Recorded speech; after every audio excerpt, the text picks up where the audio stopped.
Hey guys, don't panic, but did you know that the Tom Rogers is coming to our podcast? Oh my God, no way. You know what that means, don't you? Yes, we need to get our fancy voices ready. Righto, we must give Sir Tom of the House of Rogers a proper podcast princess greeting. Pip pip, right you are, good chap. Indeed. The old podcast of the Magic Within shall be the fanciest podcast in all the land.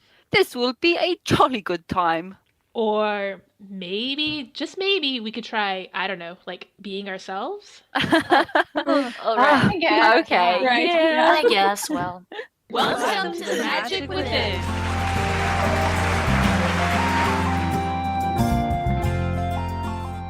Hello, Avalor. Welcome back to another episode of The Magic Within, your podcast resource for all things Elena of Avalor. We come to you tonight live from our Elena of Avalor Discord server. We are so excited to be sharing this episode with you all as we have a very special guest with us tonight on the Discord server. Please join us as we welcome the one and the only, one of the amazing Elena of Avalor writers, Tom Rogers. Hi, Tom. Hi. Hola. Woohoo! Okay. Nice to meet all of you. Yeah. Yay! Yes. Hi, Yeah. Tom. We're all super excited We're too. so excited. Joining me in our discussions tonight are our podcast princesses. Hi, everyone. It's Christy from New Zealand. Hi, it's Jenny from California. Hi, it's Amelia from Oregon. Hello, it's Georgia from Greece. And I'm Becky, coming to you from Germany. Woohoo! Yay! We are so excited to have you here with us tonight, Tom. What we It's haven't... and it's Princess Tom from California. Yes! Yay! We love it. What we have in store for our listeners tonight is an awesome interview with Tom about his work on Elena of Avalor, as well as his previous endeavours and some inside info. Let's get things started with some questions to get to know the famous Tom Rogers. Georgia, take it away. As lovely Lady A said, we're all so excited to have you here, Mr. Rogers, and it's a great pleasure that you visited our podcast. And also, it's only natural that the fans want to know more about the great Tom Rogers. So, what is an interesting fact that not many people know about you? Well, one thing is that nobody's ever called me the great Tom Rogers before. So, and when you call me It's true, Mr. though. Rogers, when you call me Mr. Rogers, I look around for my dad. So, I'm sorry. when I'm in Avalor, you can call me Tomas. Tomas. Love it. If I can think of something that nobody knows about me, I think people don't know a thing about me, but I'll try to pick a couple of. I'll give you one from the present and one from the past. One from the present is that my wife and I are tango dancers. Oh my goodness. Yeah, we like to dance tango. We were beginning to study ballroom and found Argentinian tango and just fell in love with it. So, Oh my in fact, we even did a dance demonstration for an intermediate class last week. So that was Oh sort my- of a big deal for us. That's Oh, amazing. this is lovely. In fact, here's a silly thing from my past that nobody knows, which is when I was in 4th grade, I was Tevye in a production of Fiddler on the Roof. And No what a great- way. Oh yeah, totally. That's a What great big- play. I love that music. And I sang "If I Were a Rich Man" to a crowd of middle schoolers. That's amazing. That- oh my gosh. That's a great song too. Great. Thank you. So, Tom, who's your favorite Disney character of all time? Oh, that's a big universe to have to pick from. Just a few choices. Maybe one you relate to, or you just like someone that's, just stuck to you. You know who always gets me? This is maybe an odd choice, but Experiment 626, Stitch. I love Absolutely. Stitch. She's great. Stitch. I love Stitch because he's so Cute. he's so cute, but he's also so genuine. And then is him trying to figure out who he is Mhm. and learning love through his relationship with Lilo and her family and finding his family. It's just it gets me every time. Stitch I love it. Great choice. He's also very And now- persuasive. Yep. is very It's persuasive. my favorite line. What? And distracted, but you just love him. Yeah. All right. And now, if you could pick a character from Elena of Avalor that you relate to the most personally, who would it be and why? Obviously, Elena, because of her gorgeous hair, we share that. in Yeah. Amazing. Oh, absolutely. jelly. I see the resemblance. common. Who would it be? It would be either, probably Mateo, because I'm a little bit nerdy and a little bit nervous. but kind of try to do the right thing. And then, and a little bit Migs too. I'm kind of a rules follower, and sometimes the guy who spoils the party. So yeah, something somewhere between those two. That's amazing. Wonderful. Illusion shattered. Should we just cut the interview short? No way. I totally relate to Mateo. He's my spirit animal. Oh, there we go. Honestly. Seriously, they're both like really brave and great allies to Elena, so I don't see the problem really. Well, that's good. Well, Migs is kind of Migs is the rock, Migs is the solid center of that group. Yeah, and he's really important. He has a great dad too. He is a great guardian, so everyone needs It's a that little too lawful much. good guy. Yeah, exactly. Keeps him in line.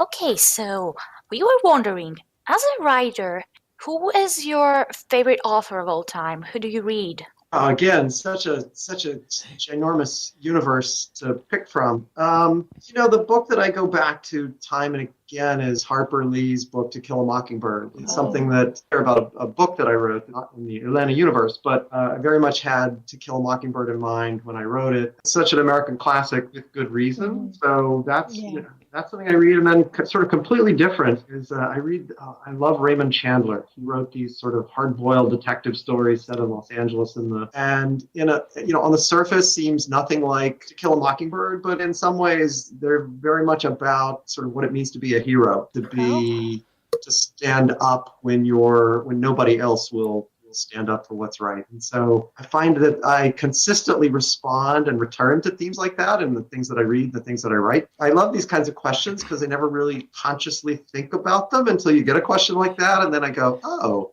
Self-exploration, that's good. Glad to help there. Honestly, I can see that reflecting in your writing. It's nice. It's really beautiful. Thank you. About, the hero, especially this kind of heroes. All right, so next question, if that's all right with you. If you could live anywhere in the world, where would you live and why? Such a good question. I think I would live right where I live right now. I mean, partly, it's that partly that's just practical consideration, because if you write for film and television, Los Angeles is really where you need to be. But I grew up in Texas. I lived on the East Coast for a while, and then my wife and I moved to California. It felt like home the second we got here. I love the climate. I love the weather. Certainly got all sorts of normal big city problems, but quite happy here. That said, I love to travel, and so for, a month at a time in Paris, Madrid, Barcelona, Buenos Aires. New Zealand. Those would all be lovely. Oh, that's beautiful. Yeah, it's real important to be satisfied with the life you lead. That's great. Okay, back to the favorite author kind of question. But when were you a kid, what was your favorite book? That's actually an easy one. It was Call of the Wild by Jack London. Oh, I love that one. So, awesome. Yeah, I read that probably 4 or 5 times when I was in middle school and high school. Part of it was that it was so exotic growing up in Texas, which is most of the time pretty hot. Oh. The story set in the Yukon, nearly in the Arctic, and this story of kind of raw elemental survival. I really responded to the themes there. And when I was littler, Where the Wild Things Are, the Maurice Sendak book, just love that. That's a great one. My parents used to read that to me and my brother. It was the go-to book. You could never get enough of Wild Thing Max. I love that book. I love reading it to my kids even now. They absolutely love it. Mm-hmm. Oh, that's great. I can see how a book like this could excite a kid, honestly. In a way, it's such an animated kind of book. I never really connected the dots, but it's the perfect marriage of text and images, which is what animation is. So sowing the seeds of what was to come. All right. So, hey, Tom. All right. So I have some just general writing questions for you, seeing as all of us here are really interested in writing and the process involved. And creative writing, actually, fun fact, is my minor that I'm studying at college right now. So I've been really excited to learn more about it as a professional career. And so my first question is, what inspired you to choose writing as a career? Because I couldn't do anything else. One by default. Oh, it's a really good question. When I was a kid, I used to like to write a lot. And when you're a kid, you don't judge yourself. I remember in 5th grade, this is the one distinct memory I have of early writing. It was in 5th grade, and I was writing, we were supposed to write and illustrate a picture book.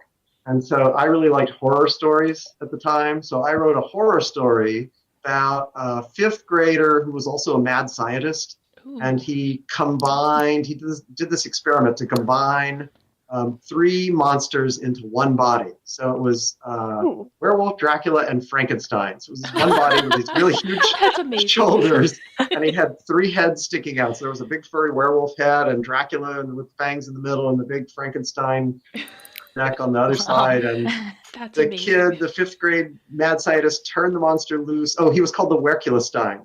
Werkulestein, yes. A great name. Try that Perfect. 18 times. Perfect kid naming. And he turned the Werkulestein loose on his school, and the Werkulestein chased away all the adults and then let the kids go home early. So it was like Sounds a big hit in the classroom, and I think I loved getting such a great response from it that kind of got me hooked.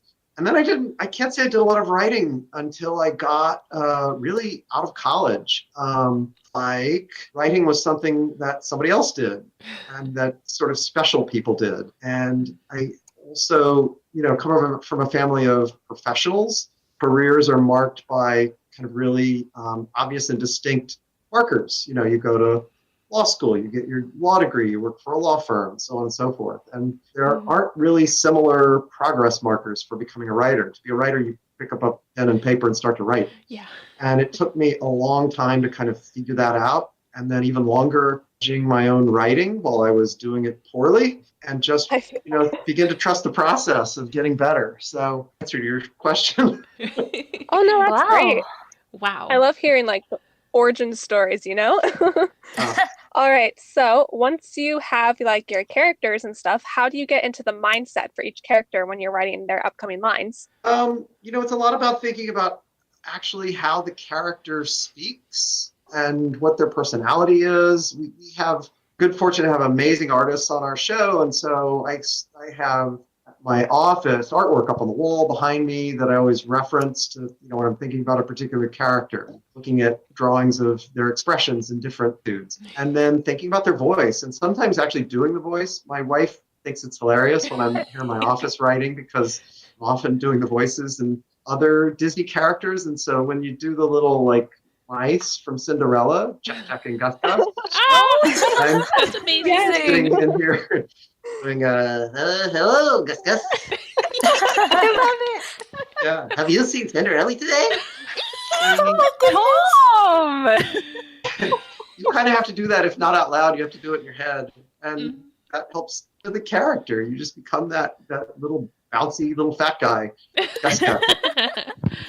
So those are all sort of, I don't know, I wouldn't call them tricks, but ways to just sort of put yourself into the character and become them a little bit, so that then you speak with their voice and not your own. Wow. Ooh. That's really good advice. Like, I'm gonna have to start trying that now. Who cares if I get crazy looks? With impressions and all. I love it. Exactly. All right. So, do you have any writing rituals that help you get into this writing groove, or how do you get past writer's block? Ooh, the question of the ages. Yeah. Take the second one first, which is, how do you get past writer's block? Writer's block isn't really a thing. It's an outcome of perfectionism, a result of perfectionism. You can't turn off that little editor's voice in your head telling you that what you're writing is not coming out the way you want it to, and that it's really bad, and that you're not the artistic result you wanted. That's often, most of the time, that's what writer's block is not being able to really get started. And the way to get past writer's block is just to start writing. Sometimes that means title your first draft. Literally save the document as garbage draft. Sometimes I know people who will call it a zero draft, so it's not even a first draft, because you're trying to take the pressure off and just get some words down on the page. And what I've discovered is, don't achieve a lot when you're playing computer solitaire. But when you actually put your fingers on the keyboard and start to write quickly, the words start to flow. And the first page worth may not be very good, but writing begets more writing, and ideas create more ideas. And that's usually the way past writer's block, is just to dive in and start doing it. and you'll find that pretty soon you're starting to figure out what it is you wanted to say all along. I really don't. There are a lot of writers who kind of have to be in the, they have to have the right blanket in the right cozy chair and the right little nook in the window with a cup of steaming certain kind of tea. People are that way.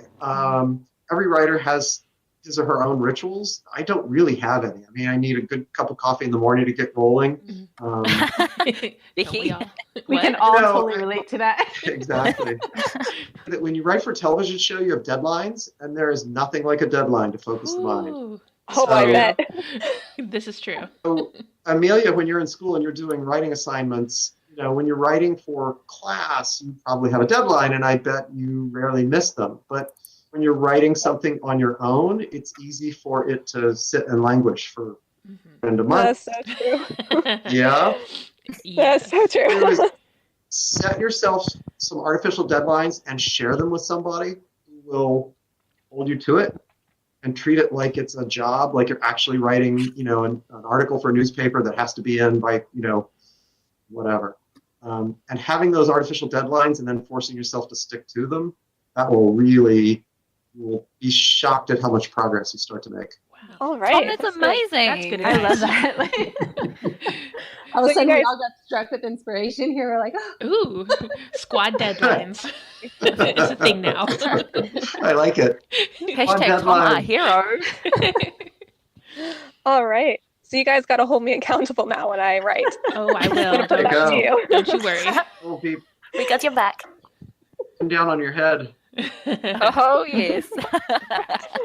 Perfect. All right. So this question I'm actually really curious about. So if you could sit down over a cup of coffee with any writer in history, either dead or alive, who would it be?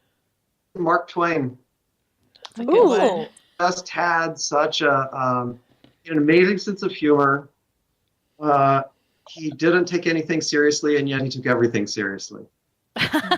Yes. Like a lot of people who write comically, he had he had important things to say underneath, but he did it with a smile and a jab. So I would Mark Twain and learn more about him.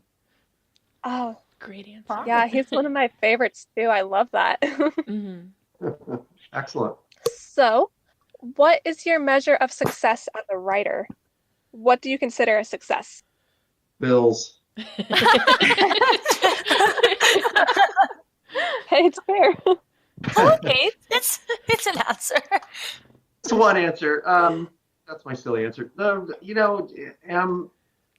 you have something to say, and so the question is, am I moved by what I've written, and are other people moved? Is there? I mean, one of the you guys have been lovely inviting me onto your podcast, and treat is all mine to get to talk to you guys. It's this kind of engagement, knowing that I've been part of something that people have found interesting and moving and emotional. That's the real sort of measure of success, that somebody engaged with Oh, the work that Tom. we did. So yeah, that's it. And it's the same thing with my book that I wrote. I get an audience in middle schools around the country, and I get to do school visits and I do Skype visits with these classrooms, and the kids, get hooked into the story and care about what happens to the characters. That's when I know that's the measure of success for me. And those are the things that give me all the feels. Oh, that's such a good answer. I love it. Thank you. So, Actually had Craig Gerber write all of these answers for me, and I'm just taking credit for it. oh God. Oh my gosh. Is this on the record or off the record? Well, you could totally include that. He'd love it. He's actually online right now. all right. So another question for you. So do you prefer to type on a computer, type on a typewriter, or just like write with pencil and pen, use sticky notes? How do you get your ideas down? A little of all of the above except typewriter. I mean, Nice. you guys are all young, but I actually grew up on a typewriter. So once I could move to computer, there was leaving that typewriter behind. No So looking back. most Mostly, so I mostly write on a computer, but I keep a pen and a pad around everywhere. I have one in my car. I have one by the side of the bed. That's a really important one because a lot of times I'll go to bed problem and wake up at 2 a.m. with. Sometimes when I wake up in the morning and look at the notes that I wrote down, my answer is complete gibberish. But It's relatable. What happens is your brain kind of runs over stuff. And so, first thing in the morning when I wake up, I'll often think of stuff and I want that pad there to be able to write it down quickly before I forget. Nice. And sticky notes. I use my phone when if I'm out taking a walk. A lot of times, here's another great writing tip. When you're stuck, get up and walk away. Mm-hmm. I guarantee you will not be 6 steps away from your computer before you start to think of the answers to what was bugging you before. Taking a walk is like the best thing you can do to sort of shake cobwebs loose. And so sometimes if I'm taking a walk and something comes to me, I'll just dictate it into Siri and then email a note to myself. That's always really helpful. Yeah, that's a really good method. I'll have to remember that too. I'm collecting all these tips as we talk here. Right. Write it all down. Basically. Okay. Thus began the decline and fall of Amelia's writing career. No, it's only going up from here. All right. So, what is your story arc process? Like, if you're creating a story, what is your methodology for getting it out of your head and into the written world? Do you use an outline? Do you have a storyboard? Or you just kind of go make it up as you go along? It's an excellent question. So I'll take one step back and say, I've discovered in television and film, we're very structure driven. There's a very specific process, like with the TV episode that we go through. I mean, I can walk you through it really quickly. In television and film, we're really structure driven. And so we spend a lot of time in the writer's room together and then individually working on our own episodes, outlining, plotting out what the story will be before we actually sit down to write the script. So there's a lot of planning that goes on beforehand. And we're, as we're thinking about the episode, we're thinking about what are the really important emotional moments. We have to figure out all the plot stuff, A to B, and what sort of mysteries or challenges arise, and how are they going to conquer them. Those are important. But what we really care about are what are the character moments? Where's the moment when you're really excited about whatever the adventure of the episode is? And then the moment when they're like really enjoying it, maybe feeling on top of the world. And then the moment when things start to go south, which we call the end of Act 2. And it seems like all is lost. And they have basically failed to achieve their goal. They're as far away from their goal as can be. And it seems like there's going to be no turning things around. Or they learn something important about themselves, find something within themselves that they didn't know was there, and that's what helps them achieve their goal at the end in a way they didn't expect. So you spend a lot of time thinking about those character turns, those important character moments. And then, so when you sit down to write the script, pretty good sense of what all the scenes are in your episode and what those moments need to be. Book writing, I have learned that there are as many ways to approach writing as there are writers. They tend to fall into 2 camps, and they call themselves pantsers and planners. And pantsers are people who write by the seat of their pants. Yes. They literally just, start in. I mean, there are people I've done author panels, and I hear these people describe their process, and it is so foreign to me. I don't know how they do it, but they without having really any idea what the book's about. They might just have an idea for a scene or a character, and they will start writing and see where it takes them. And something begins to form, and often they wind up throwing out hundreds of pages because it took them that long to sort of figure out what the book was, and then they go back and kind of figure it out, which totally works for them. It would make me crazy. Much more of a planner. I think about, what the stories of. I kind of work from the top down. I think about what's the story about? Why do I care as a reader if I go to pick up this book? Who's the main character? What's their journey going to be? Then I start breaking that down. What will be the major steps in that journey? And then from that, what are the minor steps in that journey? Think about scenes. So I start kind of filling out an outline from all the way down to the little A's and ones. Wow. Yeah, and because I need to know where I'm going. There's no right way to do it. It's really do you eat your pizza from the pointy end or from the crust first? Who cares, As As long as you finish the pizza. Yeah. Oh, I like that. So organization is key. Well, for me. Maybe Yeah. not for you. No, I think probably for me too. Yeah, I know it is for me. Clarity. Oh, I wish it was like you. Okay, so I have one last question for you. And I know that you've already kind of been giving a bunch of little tips and advice like throughout our whole session. But if you could just give like one big piece of advice to an aspiring writer, what would it be? One piece of advice would be write terrible first drafts. And I'm really serious about that. What happens is we as writers, we admire maybe writers that we even want to emulate for the particular thing that we're writing. And, like let's say you wanted to write a horror novel. So you pick up Stephen King and you read your Stephen King, you read The Stand and you go, this is amazing. I could never write anything like this, because you're comparing your first draft to his final draft. What you're not looking at are the 28 drafts that he wrote along the way that were awful. Feedback on, and that he got professional editing assistance with, and all of the sort of shaping and work that goes into rewriting in order to make a published novel. See all that, and so you wind up comparing yourself to an impossible standard.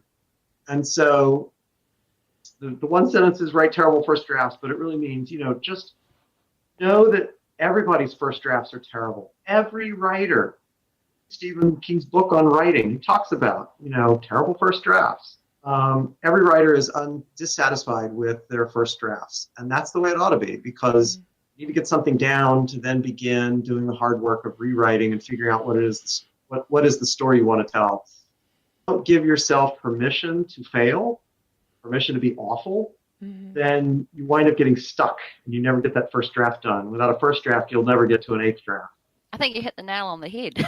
Yeah. Because we do try to inspire to be like so perfect straight away. We always forget that there was a starting point from them as well. So Exactly. Hey, Tom. Exactly. All right. Thank you, Tom. Absolutely, Amelia. Thank you.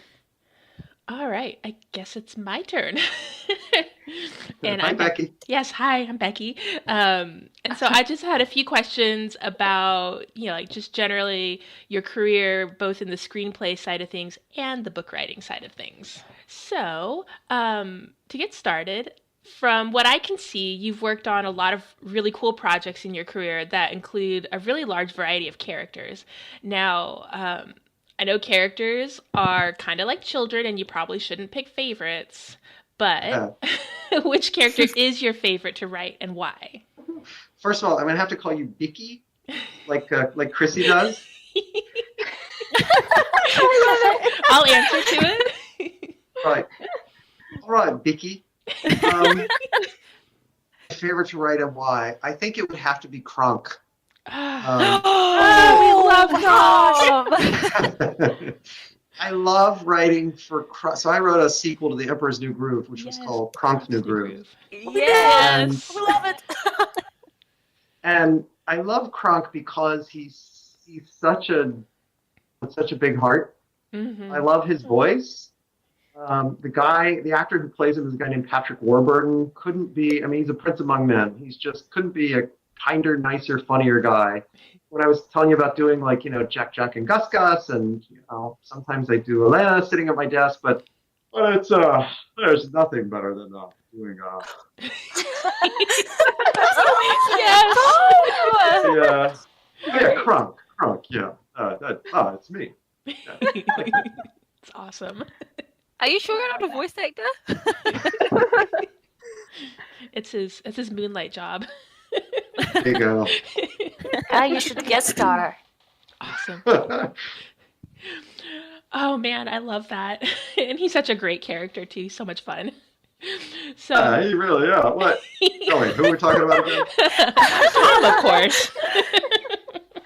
Oh, yeah, that's Tom Rogers. Tom that Rogers, guy. Wow. best character. Oh, what a yeah. Right.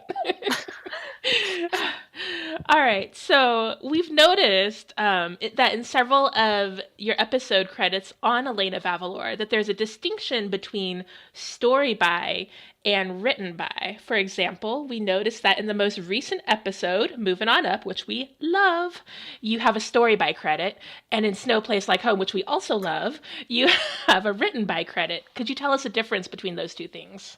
Sure, those are actual terms of art used in the Writers Guild credit manual, and they mean very specific things. Story by means you were responsible for literally creating the story, figuring out what the story's about, what happens in it. In our case, it's an outline that we put together with the sort of order of scenes and what happens in them, and the sort of what the character arcs are in that story. Written by means that you actually wrote and created the story for the. Okay, so basically you give it form.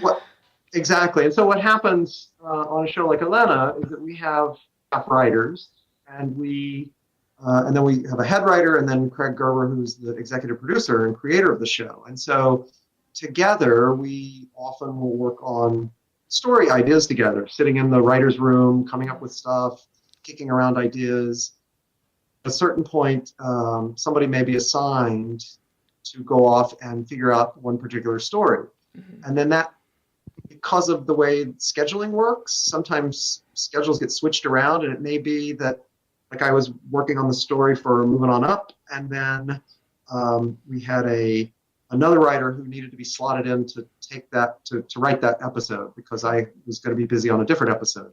So we just did a handoff, and so the other writer wound up actually writing the script. So he got play credit, and I got the story credit.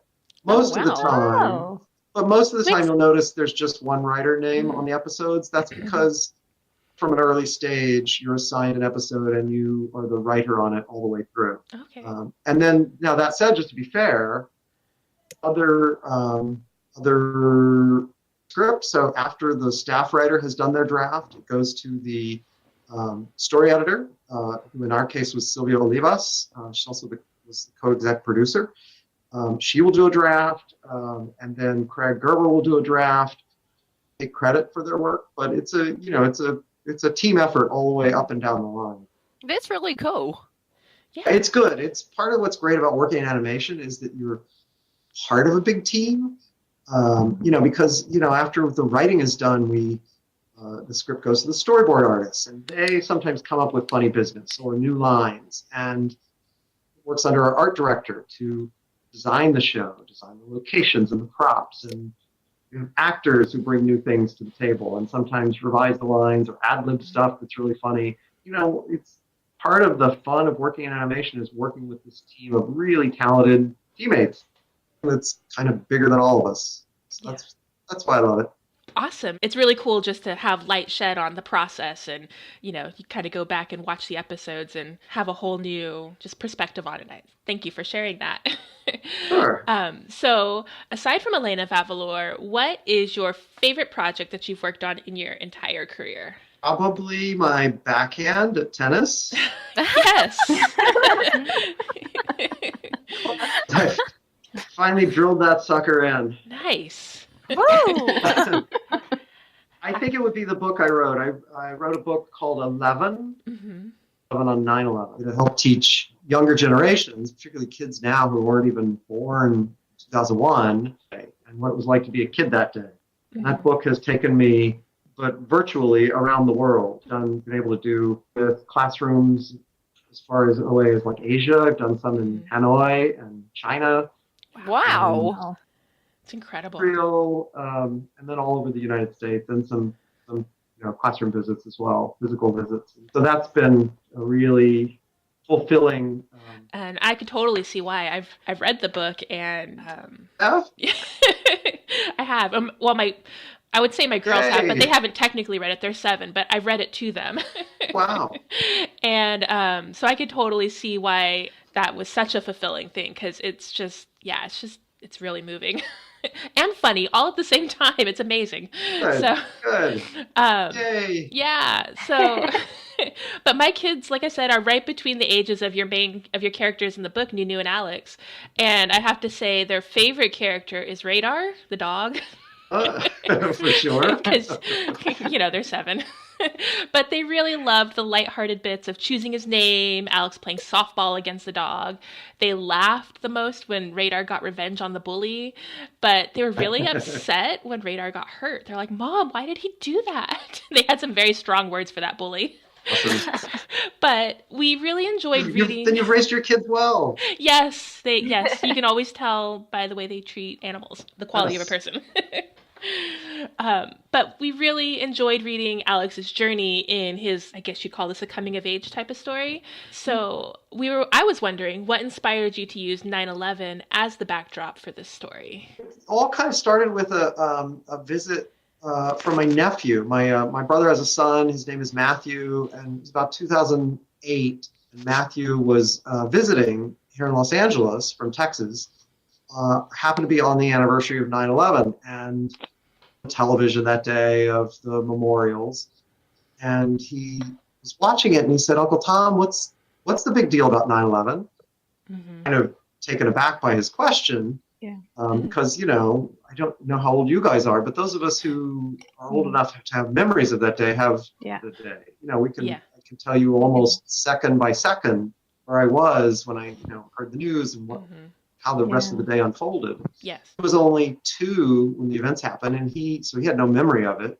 And I asked him what they were teaching him about it in school, and he said they weren't teaching anything about it. And middle school teachers, and I asked them, and they said, we're not teaching about it. It's, for one thing, it's very difficult for us to talk about. It's very emotional. Mm-hmm. But also, this was in 2008, they said, we don't have any way to teach about it. We don't have a textbook or kind of a fiction book that can help guide us about, books like I was talking earlier about To Kill a Mockingbird. The main character there is Scout. Lois Lowry's book, Number the Stars, about what it was like to be a child during the Holocaust. John Green's book, The Fault in Our Stars, about what it's like to be a young person with cancer. These are books that tackle really, really difficult, almost taboo topics. Kinds of topics that adults sometimes don't want kids to think about because we want to protect our kids from that. Yeah. It's that age. It's an age when you're starting to discover that the world doesn't always work the way you want it to. Yeah. You start thinking about what will I do when I'm confronted by something like this. And so I got to thinking about teach kids about what happened on 9/11, partly from a civic standpoint. They need to know this traumatic event in our country's recent history. But also because it's how you start thinking about who you are as a person.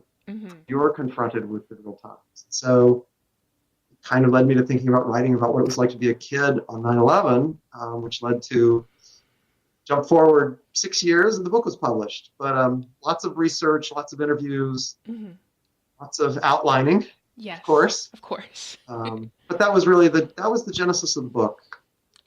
I think that's really amazing. And I think that is so important to, know what happened in the world and what it's like. And that really helps, shape you as a person as you're growing up and, knowing about this history and things like that. So excellent. So moving on, do you have any plans to write another book? Yes, vaguely. I have an idea for, don't have a deadline.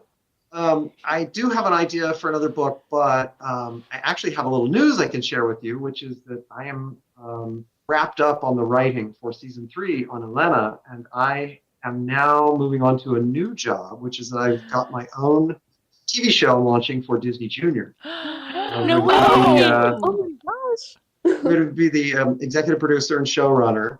Oh and my God! Just wow, That's running in amazing. January, so that is eating up massive amounts of my time. So Tom, second that's book- awesome. the second book will have to go on the thank you. On the back. Yeah, the second book's definitely on the back burner for a bit, but I have to find time. Of course. Oh my gosh. Wow. Well, congratulations first on Yes. having your own show. That's Absolutely. amazing. Thank How you. exciting! Yay! But I know I'll definitely be keeping an eye out for any new books because the first one was just so good. I remember reading it out loud and just being like, okay, I'm not going to cry now. I'm not going to cry now.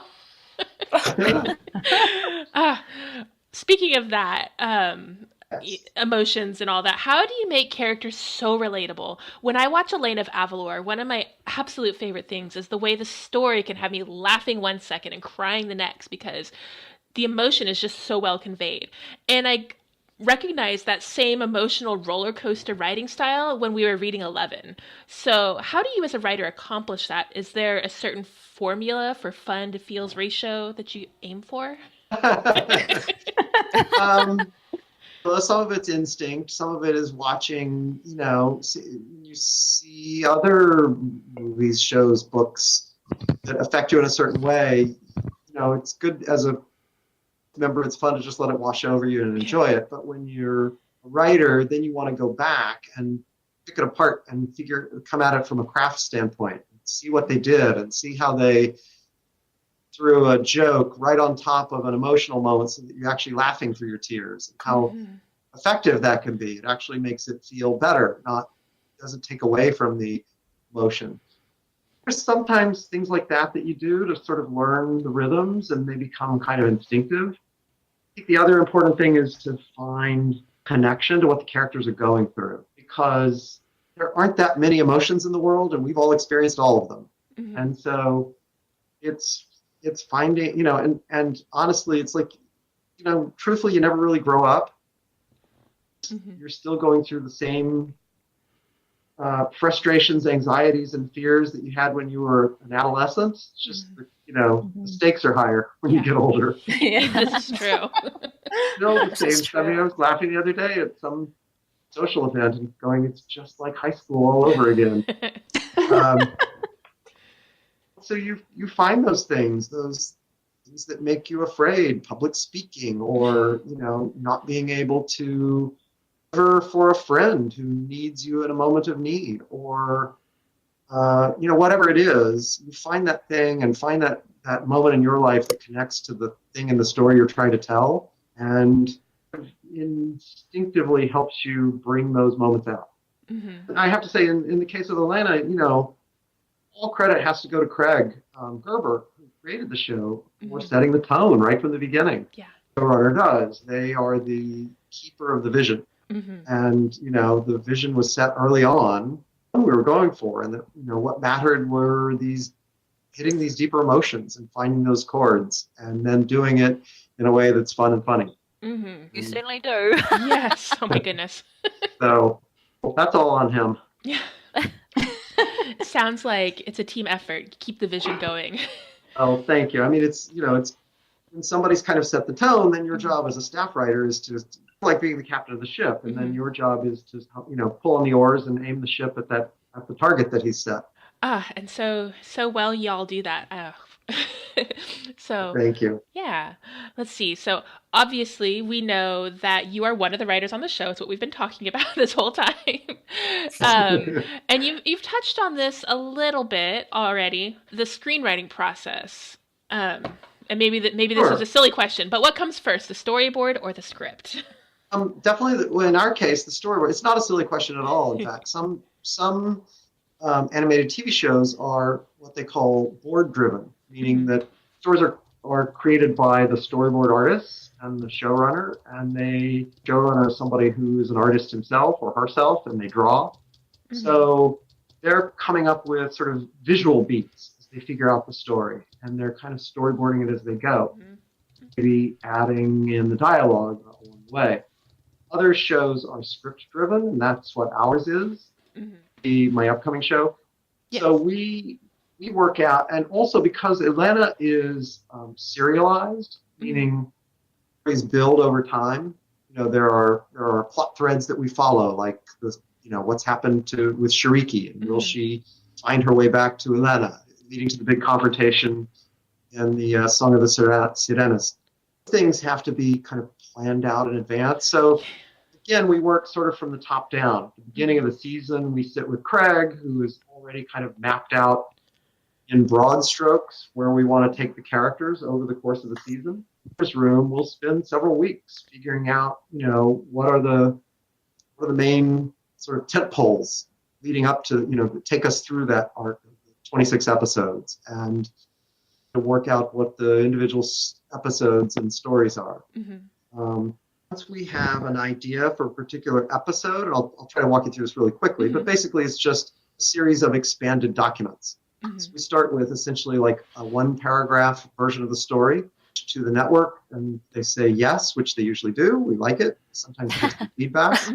Then we expand that into like a 2 or 3 page just prose version of what the story will be, and of note giving, and then that gets expanded into an outline of about 6 or 7 pages. And then after another round of notes and review, we write a script. The script for one of our episodes is about 30 to 32 pages. Wow. It's a process of just kind of getting more and more and more detailed until you have the script done.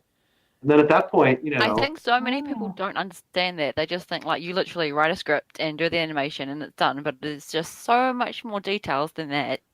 Yeah, there's a lot to think about. And, and then once the script is done, that just becomes sort of a blueprint for everybody else to go build the house.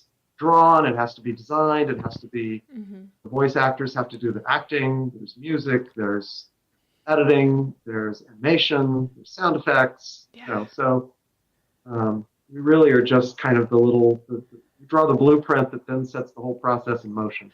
It sounds a lot like pottery or something. You start with this like lump of clay and you're constantly like tweaking it down to exactly what you want in the end. Exactly, except in our case it's adding on. Yeah.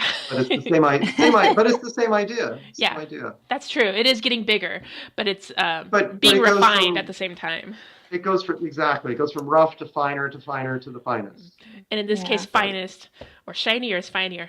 Open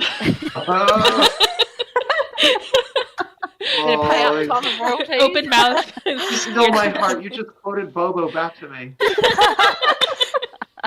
Are you apologizing to screen? So Craig Gerber thinks that I am obsessed with monkeys, which I am, but one of my proudest achievements on Elena is getting Bobo through Craig's initial look of incredulity when I pitched it to him. From our interactions on Twitter, it sounds like he does that face often. Exactly. Stealing cows, riding monkeys. Oh, goodness. It's amazing. I keep telling him, aren't you glad you said yes? Never a dull moment. He still has never answered that question, but I can He's just like smile and nod. And then slowly shuts the door. That's great. So you've written both for the screen and the printed word. Does the screenwriting process differ any from the novel writing process, and how so? Well, the screenwriting process, part of it is that it is more of a collaborative effort. So you're part of a writing team, and you have, breaking the story early on in a group before it kind of becomes your own. So that's part of the difference. The other big difference is just, the shape of the stories. Television, things have to be very compressed. We have to fit everything within an episode on Elena. And so, you're constantly thinking what's the, live by is what's the latest I can enter a scene and what's the earliest I can leave it. You will rarely see characters enter and leave a room because why do you need that? You tend to jump right into the middle of a scene, right to the essence of something. So that kind of compression is different from novel writing, where you have a little more room to explore characters' thinking. Generally, on the screen, the thing that exists is what is on the screen. So you can't write interior monologues for the most part. Yeah. Now, the one thing that we do have that helps us is that we have songs. Yes. Songs are often we use the conventions of musical theater, and songs can often tell you or let a character talk about what they're thinking on the inside. So helpful, but yeah, that's the real difference. Compression. That makes sense. And I think in the screenwriting too, you have to show that internal monologue on the outside without actually like using the words. So I think that's always that just seems like two totally different like games.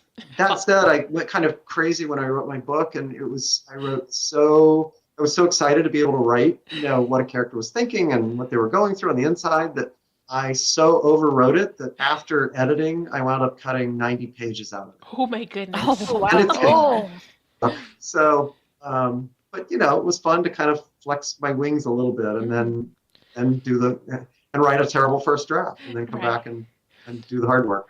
Well, I think all that excess too, it's not a waste, it's not a waste or anything. Like you know so well what those characters are thinking. I think it helps you write, the simpler version too. To cut it down. I like that. I mean, Yeah. Truth be told, it was actually really terrible, but but I like your version better. I'm going with that. Oh, well, good. Yay. All right. So, hi, Tomas. Jenny, how are you? I'm good tonight. So, I am going to be going over a bunch of Elena of Avalor questions. Okay. And so, my first question to you would be, what has been your favorite episode in Elena of Avalor to write so far? Okay, you guys keep asking me all these questions where I have to choose my favorite child. yeah, basically. And I keep cheating and picking more than one, so I might as well be consistent here. So Welcome to the club. Yeah, exactly. Pure fun. I think I liked Royal Rivalry the best. Oh, Yes. that was awesome. I love It it. was like kind of getting to do a little bit of a Mean Girls episode with, princesses. And I don't know if you know it, but writers, we also write the lyrics for the songs that are in our episodes. So Ah. I got to write the lyrics for a little bit more, which Valentina sings, and the actress who played her is a woman named Chrissy Fitt. Uh-huh. A lovely name. Oh yeah, she just sang exactly. She sang the heck out of it. It was that was a delightful episode to be a part of. And then Place Like Home. Oh gosh, Yes. so are we. Should be. You should. Still crying over it. Mhm. Oh, yay. And then just from pure mischief making, all my Bobo episodes are Yeah. Woo! close to my heart. Yes. Oh, that's wonderful. It's so funny you made that Mean Girls reference, because then I just totally thought of on Wednesdays we wear pink. I just totally wore pink. Okay, that aside. Okay, so one of our favorite things about Elena of Avalor is the complexity of the characters and the incredible growth nearly every character has demonstrated throughout the series. How much influence do you as an individual writer have over the character development process? Boy, such a good question. Again, driven by the creator of the show, Craig. And we've had a sense of what Elena's broad arc is as she's growing up. When we meet her, she's 16, and she's 1 foot in childhood and 1 foot in adulthood. And, right away, she sings a song, Ready to Rule. And then the whole episode is about how she's not ready to rule. Yeah. And all the growth that she still needs to go through. So it sets her up on this amazing arc of character growth and learning to become just a great leader, but a great person, and become an adult. And so that's probably, and that was, that's really been baked into the series from its conception by Craig Gerber. Like I said at the beginning of each season, we think about where we want to take Elena, how far will she get on her character journey in this season? All the other characters, what do they need to learn? How do they need to grow? Mateo just went through an episode where he moves away from home. That was a big deal. Yeah. And we'd been setting that up for a while, thinking about that day was going to come. So we've been the kind of mama's boy stuff, where she's being the helicopter mom.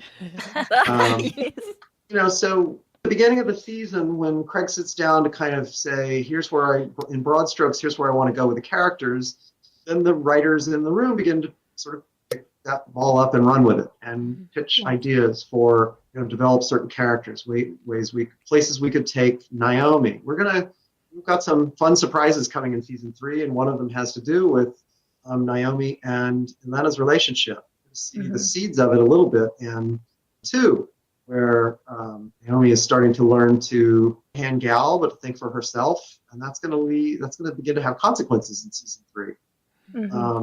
And so, we think about those things and how to make these characters grow the way people actually do, particularly when they're at this age, late teens and early 20s, when they're, sort of tweens, teens, and young adults. It's part of what's great about working on the show is we all get to kind of pitch our own ideas. And again, get back into our own past. Think about the lessons we had to learn as we were growing up. Exactly. Yeah. Makes it so enjoyable to watch. Thank you. And it's really making me look forward to 3 now. So Me too. if I wasn't already, Right. Because you weren't looking forward to it before at all. Okay, and let's see. We've had a few members of the fandom, like Georgia, our very own Georgia, point out some very interesting and hilarious similarities between Shariki and Yzma from The Emperor's New Groove. Are there any characters that you've written in your previous works that have helped you with writing characters in Elena of Avalor, Shariki included? That's interesting. Let me think. In job I ever got for Disney was writing direct-to-video sequel called Cinderella 2. Yes! The trilogy. Come true! Yes, it was a trilogy of stories narrated by the little mice, Jack and Gus. But the stories were all about Cinderella's life after Happily Ever After, and one of the stories in particular was about her being overwhelmed by life in the palace and by her new role. And so there's a little bit of that, I guess, in Elena when she's doubting herself, and wondering, and it still pops up from time to time. Does she have what it takes? Yeah. And that she talks about with her, that Elena talks about with her parents when she sees them in a couple of our episodes, and Dia de los Muertos, when she can see the spirits of her parents. Oh. Follow in their footsteps and be like them, but not being sure she has what it takes. So, that's a thing that carried over. Writing Timon for I wrote a movie called Lion King 1.5. It was the behind-the-scenes story of the Lion King. Yes. Yeah. Writing movie. Timon is getting to write just a pure comedy character, so that's a little bit of that went into Bobo, I suppose. While I'm thinking about it, I guess Pumbaa's a little bit like Armando. Loyal and long Never made the suffering. connection. I'm totally going to make that connection now, though. Me too. I can see that. Every time. Those are Yeah, 3 I they're can think of. Pure.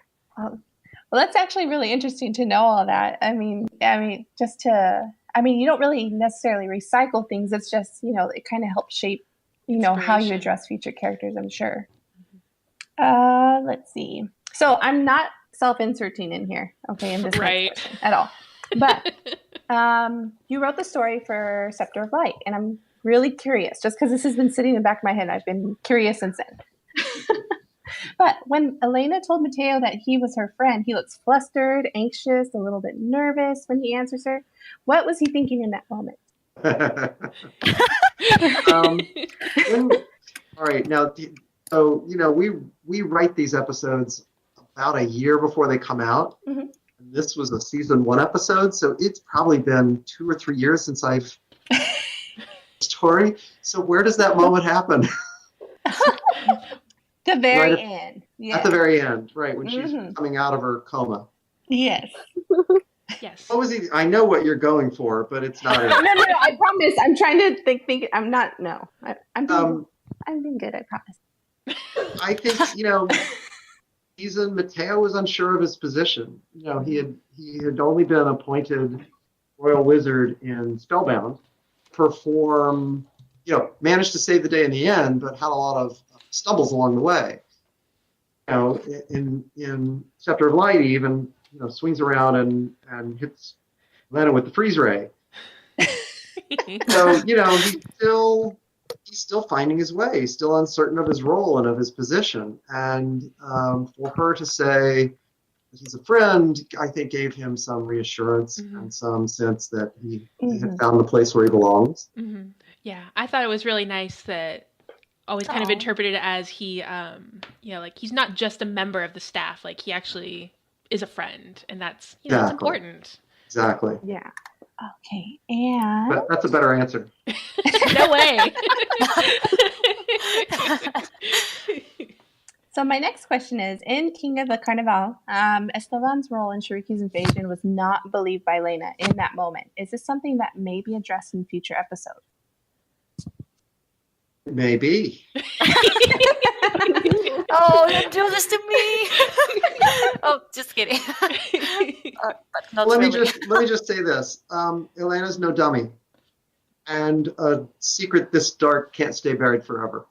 Yeah. Ooh. So My heart. The truth will prevail. that's all I can say. Understand Alright. completely. Yep.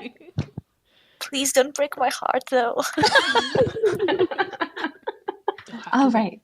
So, when the planning process went in for Team Avalor and everything, did birthdays ever come into there? Do you guys have like canon birthdays for everyone?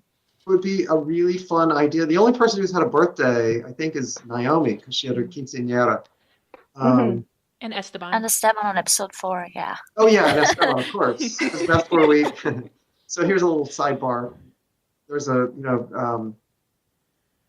they wrote for the Esteban episode, and that's now whenever we have a crew birthday. Every month we have the crew gets together to celebrate. Like the February birthdays. Aw. That's what we sing. Oh, Yes. Oh yes. That's so sweet. I love that. It's your birthday. We're all here for you. So make a big wish, etc., etc. That's amazing. Oh my gosh, that's awesome. Yeah. But the truth is, because you never know when the episodes are going to air, and programming changes, it would be very difficult to peg birthdays to a calendar, Mm-hmm. air when they needed to air. Also, we've actually never really referenced the Georgian calendar in Oh. Elena, and that would require us to sort of to ground it in it would introduce an element of that might have the effect of taking us out of the fantasy world of the Avalor. Oh, that's interesting. I never even thought about that. It's like, well, technically, it's an entirely different, world. So Yeah. makes sense. They wouldn't Yeah. have the same calendars. All right. And okay, so you kind of touched base on this a little bit. I kind of got little bits and pieces as you were answering earlier. But Naomi's been shown to be a valued member in Elena's council, and at the ports with her father. So, is there a direction we'll see her pulled more into in future episodes? She's definitely growing, and she's reaching a point where she wants to define herself as an individual and not just by her relationship with Elena. And so I think you will see that, as it often does between friends, some tension and test the friendship a little bit. That's all I can say about that. That's of okay. course. No. No, I can see that direction already being built towards, honestly, with little conflicts that they've had just in the end of season 2. All right. And okay, so we can all say we are absolutely in love with the songs of Elena of Avalor. One of the collective favorites, for our podcast princesses, Wisest Wizard in the World. What have been some of your favorite that you have worked on? And your favorites, I'll say that. Yeah. Perfect. You finally gave me permission to list more than one. Please do. Please do. Well, like I said, so a little bit more from Royal Rivalry is just so much fun. It's so snarky and sassy. I love that one. But I also love, early on there was one I wrote for King of the Carnival, which is Esteban's song called Something I Would Never Do. I love it because it's sort of, it's going to sound like I'm patting myself on the back, but I was proud of it because it was something I pitched as a bit of a departure. We see in a kids' TV show somebody singing a song about being in a moral quandary, and I really liked how it turned out, and I'm happy with that one. What else? Bobo's merengue song. Yeah. That's just again another just sort of pure silliness. That one's great. And Hearts Full of Cheer, which was the very final song in No Place Like Home. What a Mhm. beautiful song. Thank you. It's kind of based on a certain style of traditional Navidad carol. Yeah. Yeah, It's so we like that, and I like that it has that kind of musical bridge in the middle where we get to go see Carla and Victor reunited with Oh Carla's mother. man. Yes. Expected. Mummy Delgado. Yeah. I legit Yeah. screamed at that You part. know, it was, that was something that our network really pushed for, and they were right, which was Christmas episode is about families being together and coming together, and they wanted us to make sure to play that moment, love that you feel in that moment when Carla runs into her mother's arms. Yes. Yeah. And even though clearly these are not good guys, there's still a moment of sweetness between two characters there. So I like that. I feel like that song has some complicated things going on in it. I know when it first came out, I think a year before on iTunes, and we listened to it, and it's so funny because me and my daughter would be listening to it like throughout the year because my daughter absolutely loves the music too, and my husband would always be like, "Why are you listening to Christmas songs in July?" But it's we all were always wondering like, what's going on in this part right here? Usually there's that pause in the the lyrics and something's going on, so we would like try to speculate and see what's going on. None of us were expecting that scene at all. Oh, that's funny. Yes, and it was like amazing to see it. We absolutely loved seeing that, like bringing that like human quality to villains, where we were actually able to like, I don't want to, almost like empathize with them. This is like they have this family unit themselves, so it was really neat to see. I have to say. Great, I'm glad you liked it. Yeah, Loved. And I just thought, Villancico. That's the name of the musical. That's a traditional. We would call it a Christmas carol. Yeah. We sort of based it around the structure of a villancico. Oh, so as we draw to a close of this segment here, we know we have not that many episodes coming up in season 2 here. Are you able to share any of the titles of the upcoming episodes? I actually found out so there are 3 episodes still to come in season 2. March, it's called Not Without My Magic. And then there's one in April that I wrote, which is called Luna's Big Leap. Oh my gosh, Luna! Yeah, it's a Luna-based episode. And we even have a really fun song, which I can't say much about, but it's kind of Gaga Madonna style anthem that Luna gets to sing. Oh my gosh. It's what it deserves. Oh my goodness. And then in June, we have the last episode of season 2, which is called Naomi Knows Best. Oh. Whoa. Wow. Oh, I love this. Okay. My mother knows best. Wow. Okay. Oh, I'm so excited. Speculations begin now. Stay tuned for the next episode where we go crazy. Of course, we're all going to be completely wrong, of course. But of course, we always are. Yeah, it's so fun. I love when you guys do your speculations that you actually come back and take do a scorecard. Yeah. We do. Oh, look, we're Totally wrong. honest. It's all in good fun. Yes, we really do have a lot of fun doing this. So Love it. We have fun listening. Oh, yeah. Oh my God. Oh, that's the greatest thing we've heard. About the podcast, I mean. No, Georgia, I think it is literally the greatest thing you've ever heard. Right? Excuse you, Georgia. Alrighty. So, okay, last question. And we totally understand if you can't give us, exact spoilers here. But is there anything that you're working on or recently worked on that you are super particularly excited about, and can you share? There's not much I can share about season 3. I can just tell you that twists and turns you think you've been through in seasons 1 and 2 pale in comparison to what's coming in season 3. Oh my Lord, god. sugar. Yeah, They're gonna kill I have us. to tell you, there was it was to write because stories going all over the place, Oh, but in good ways. Mm-hmm. of So course. That's exciting. Oh, I'm so ready. Internally screaming. Me too. fasten your seatbelts. That's Whoa. beautiful. I have to let you know that like a few of the mamas here, we totally call ourselves drama mamas. So we're so excited. We love the drama. Bring it. Bring it. All right. Well, It's gonna thank you be- so much.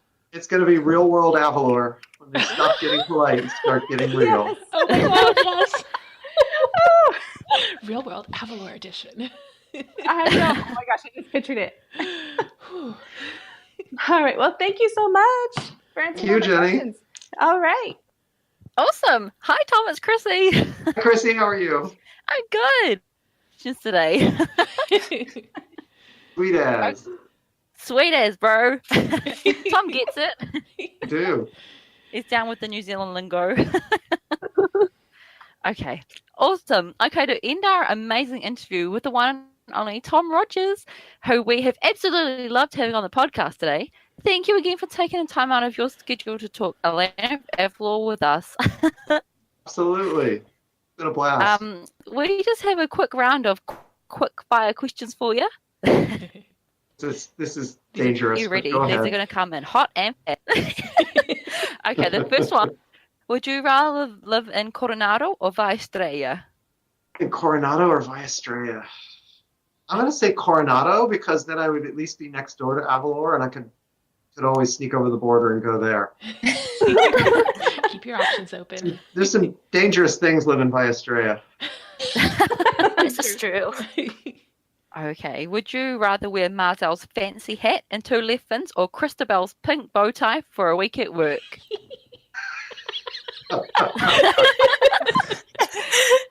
Well, true story. I've actually worn Elena's red dress to work. Really? So amazing. Tom the, of Avalor. the answer is all of the above. Nothing would shame me. That's awesome. Awesome. Okay, would you rather pick up the gecko statue and turn into a gecko or pick up the cursed sword and turn into El Guapo for a day? Oh, I totally want to be El Guapo. Oh gosh. Okay. Would you rather be on Team Avalor or Team Paraiso for an Olaball match? Ooh. Thought for Valentina that I guess I want to be on Team Paraiso. Ah. Ooh. Ooh. Yeah. Oh, here's a good one. Would you let Isabel test an invention out on you or Mateo practice a magic spell on you? Ow. I think it's important to encourage girls in science, so I'm going to have to volunteer to be a guinea pig for Isabel. Aw. Oh, Tom. Oh, That's nice. Ooh. Would you rather have Esteban plan your party or Luisa coach you in Olaball? Luisa coached me in Olaball for sure. She's a highly motivational coach. She sure is. Okay, Tom. Last but not least, are you Team Mateo or Team Gabe? Yeah. Like I said before, I think I'm Team Valentina. that's a valid answer.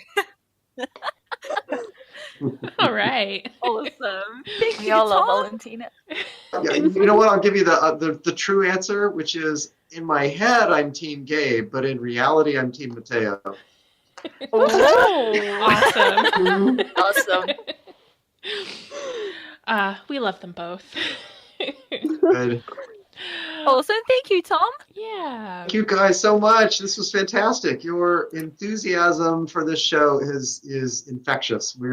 Everybody on the staff and the crew is just delighted. Listen, and we're excited to hear what your observations every week. It's really Oh, fun. yay! Yes. Yay. That's so exciting. Awesome. All right, just to wrap things up, thank you, podcast princesses, for being so awesome. And once again, a huge thank you to Tom Rogers for being our guest today. Yay! And Thank you. yes.